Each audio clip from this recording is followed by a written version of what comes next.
आई सबसे पहले हम प्रकाश चौबे आप सबके प्रणाम करतनी। आज सावन के आप सबके हार्दिक हार्दिक शुभकामना बा। आज है सावन के पावन महीना में हमारा साथे अंजनी चाचा बैठल बानी, हरिंदर भैया बैठल बानी। आज सुर मेला चैनल के माध्यम से गाना आप सबके बीच में जा रहल बा, तो आप सब अपन प्यार आशीर्वाद दी। का भाव बा? हर ना छपर ना छानी सब कहे औ घरदानी, ना कुर्ता ना धोती सर बहे गंगा पानी। हर की पियलन गांजा और बेल पतिया हो डम डम। ए अंजनी चाचा कि डम डम डमरू बजावे ले हमार जोगिया हो डम डम डमरू बजावे ले हमार जोगिया। ना छपर ना छानी सब कहे ओ घरदानी,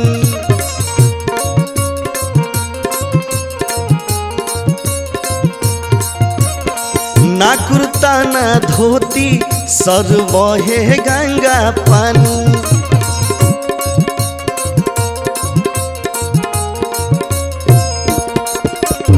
ना छपर ना छानी सब कहे ओ घरदानी, ना कुर्ता ना धोती सर बहे गंगा पानी। पियलन गांजा खाले बेल पतिया हो डम डम डमरू बजावे ले हमार जोगिया हो डम डम डमरू बजावे ले हमार जोगिया।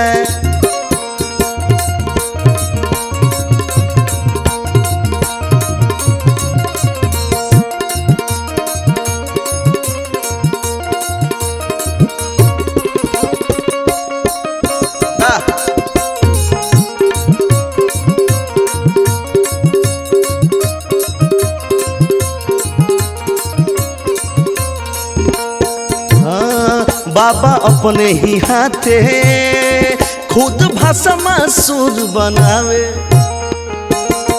फिर ओकरे ही डर से फिर भाग के जान बचावे।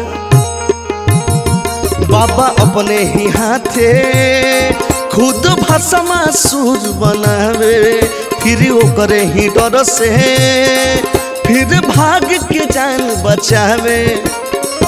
दोसरे के माया में मजाइल मोतिया हो डम डम डमरू बजावे ले हमार जोगिया हो डम डम डमरू बजावे ले हमार जोगिया।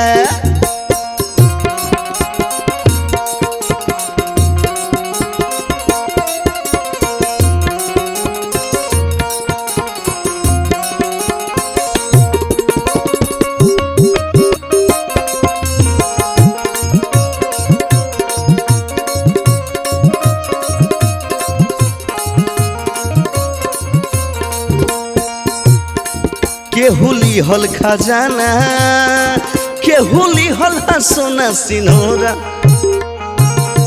राबा गजब ए बाबा हाथे लागल हा जहर कटोरा। केहुली हल खजाना केहुली हल सोना सिनोरा, राबा गजब ए बाबा हाथे लागल हा जहर कटोरा।